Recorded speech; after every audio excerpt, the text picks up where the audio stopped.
In 2016, the idea to build a plastic recycling plant was conceived by oil giant Total Energies EP Nigeria Limited.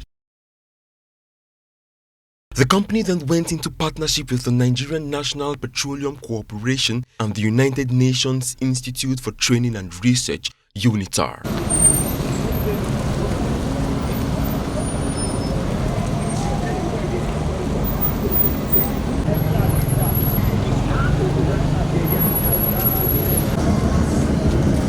Seven years after, that dream is now a reality.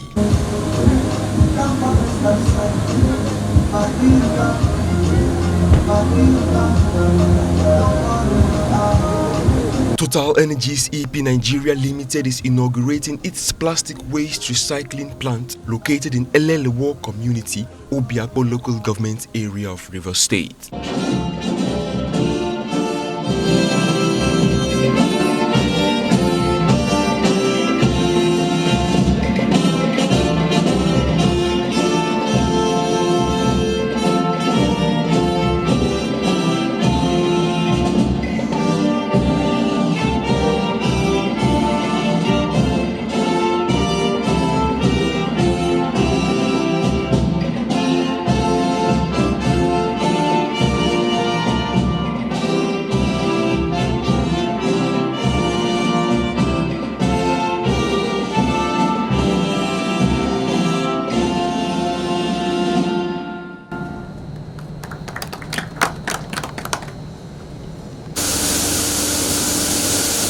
The main objective is to promote better waste management practices through economic empowerment. This is in line with the United Nations Sustainable Development Goal 12 that calls for sustainable consumption and production patterns.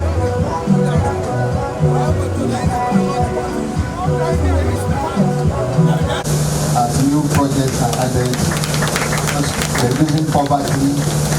We decided to get involved in this project to develop a pilot plastic recycling plant here in Port Harcourt. Because I mean, we have a very big polymers business, so we do produce plastic. So as part of moving towards what we call a circular economy, it's good to get involved as well in recycling.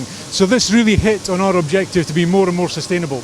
The project manager, Mr. Leo, though it is a fulfillment of the company's corporate social responsibility on a broader scale, it was conceived as a project that would help to boost Nigeria's effort to tackle environmental pollution. The list of consumer goods that are made from plastic is endless, but without proper disposal, a lot of it ends up in our rivers and oceans. Data from the Organization for Economic Cooperation and Development indicates that less than 20% of the global plastic waste, especially in developing countries, is recycled. And so for the stakeholders here, the inauguration of this plant could not have come at a better time than now, when Nigeria is struggling to deal with the volume of plastic waste generated in the country daily. The Niger Delta, you know that it's a very coastal region, and what is going on is that you have a lot of plastic that is going in addition to oil spill, and you have plastic that is going into the rivers and the seas around the Niger Delta. If you go around the coastal state, you see that the women that go fishing now, instead of getting fish with their net, they are getting plastic and so on. So the thing is that we are going to start putting them in the plastic value chain for them to sort this plastic and then bring them to the plant for us, and of course they're going to be paid for it.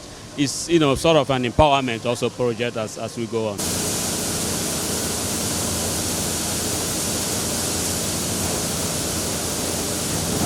The environmental pollution, is something that's been talked about and so on. We have our colleagues in the UNEP that are also interfacing with the federal government and so on. Yes, the issue of environmental pollution is everybody's concern, both the private and the public sector, especially the governments around there and the federal government. And we'll continue to do our bit to make sure that we begin sort of remediation effort in the Niger Delta. As you may be aware, plastic pollution is presently one of the most widespread global problems affecting land and marine environment. It threatens ocean health, food safety and health and quality, human health, coastal tourism and contribute to climate change. In Nigeria, about 1.5 million tons of plastic waste are generated every year, and less than 30% of this waste is collected for recycling. The rest find their way into oceans and polluting our land. The problem of plastic pollution in Nigeria is exacerbated as a result of our poor waste management habits due to lack of sustained awareness of the environmental and potential health risks of plastic pollution, lack of opportunities in modern waste management practices, unskilled waste collection workforce, and lack of recycling infrastructure in the country.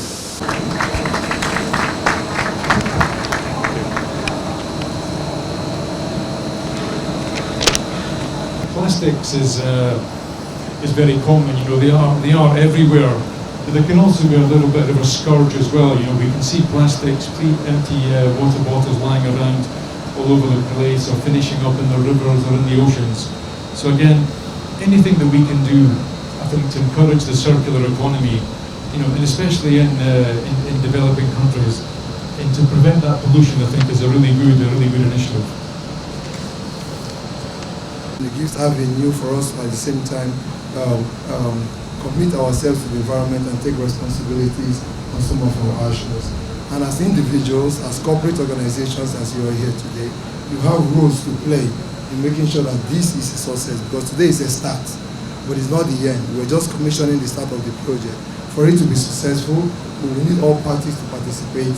At home, when you throw away your plastic, you dispose of it responsibly. At the office, as a corporate organization, you have corporate commitment in order to dispose your waste properly, so that companies like ours can have access to it. So, like I mentioned, we have a roadmap taking this project further. It's not just this is the start, and the roadmap is to take this project, pioneer the project, show the world what is possible, let other entities come into it. The governance structure of the project works in a very basic way.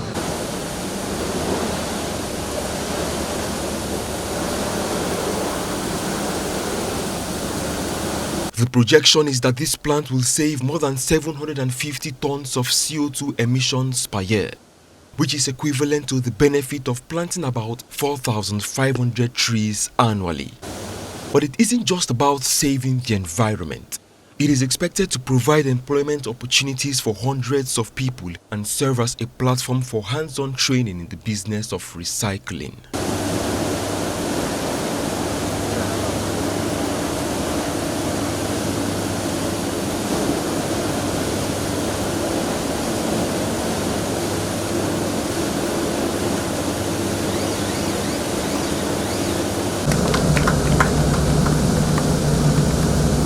According to those who made speech here, they said here is a training ground. It will create employment. Let it not be that my youth will be the ones carrying the scraps to come and say to them. Let it be that my youths are equally being employed to facilitate the environment. I want to play that the management of this place should reach me to ensure that the youths are being employed, and the place for training ground are so much loved. And I will assure you the materials needed. With your cooperation, you'll get the materials needed. And I assure you there will be no disturbance from any quarter from the youths.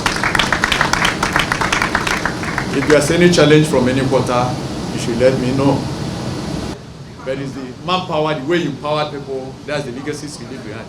You empower somebody today, tomorrow you empower others. And so we have this here, and the way you discharge your waste matters a lot. I don't want the outside to be crowded with waste. You plan your waste, you plan how you package the plastics that are being supplied to you.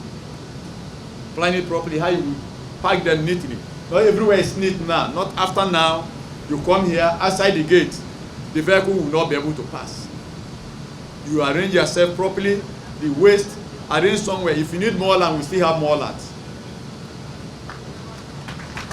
We still have more land. I can even give you close to this place. where you can easily pack your waste and you go there and pick. If you need 10 plus, 15 plus, I have it there. All we want is development where you can pack your products neatly and bring it down to this place for crushing, and not to pack them outside. And the waste out from the crushing, don't dispose them anyhow. Don't go and start burning them anyhow.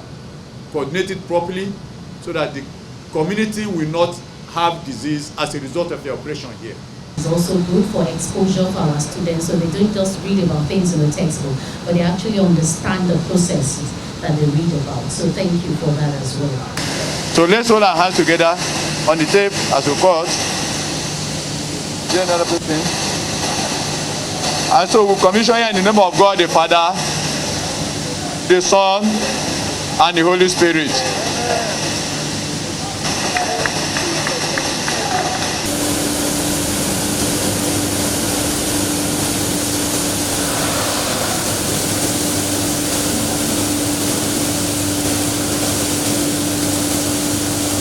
With the obvious optimism about the potential of this plastic recycling plant comes the concern about maintenance and sustainability. You need every party. You need the United Nations. You have United Nations agencies in Nigeria. We have about 25 of them, with different mandates and so on. All we need is to identify, the very relevant partners to collaborate with the Nigerian government. And of course, the private sector that still has the money will be very key, in sustaining this project. In a bid to join the rest of the world in finding lasting solutions to this problem, the NNPC and Total Energies collaborative initiative with the United Nations Institute, UNITA, for training and research, UNITA, gave birth to the pioneer plastic recycling plant in Port Harcourt, River State. So I think River State is blessed, and we hope that we will replicate this project in other places, even in River State. Thank you. The completion and the commissioning of this project in River State is in furtherance of the corporate social responsibility initiatives of the Nigerian government through its oil and gas sector.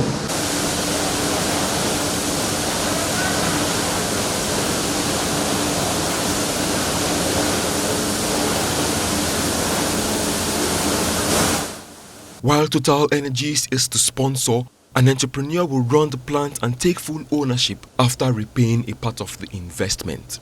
The recovered funds will then be reinvested for the construction of similar facilities in other areas. All this is to ensure that the project outlives its current management and beyond. We provided the seed capital for this project, so it was somewhere in the region of $1 million altogether, the cost of the project. But we are not expecting to get all that money back. We'll get a certain portion of it back. I don't think I need to give you all the figures there, but then we will be reimbursed by the developer of this project, and that money will then go into a fund which can then be used to finance new projects. So together with ourselves and NNPC, we do a number of what we call corporate social responsibility projects. So we're willing to put some funds in to a project to enable the development, say, of a sustainable solution, and also to create something like about 80 jobs in the local community. So I think it's a win-win, for the community, and it's a win for us because it addresses our sustainability objectives.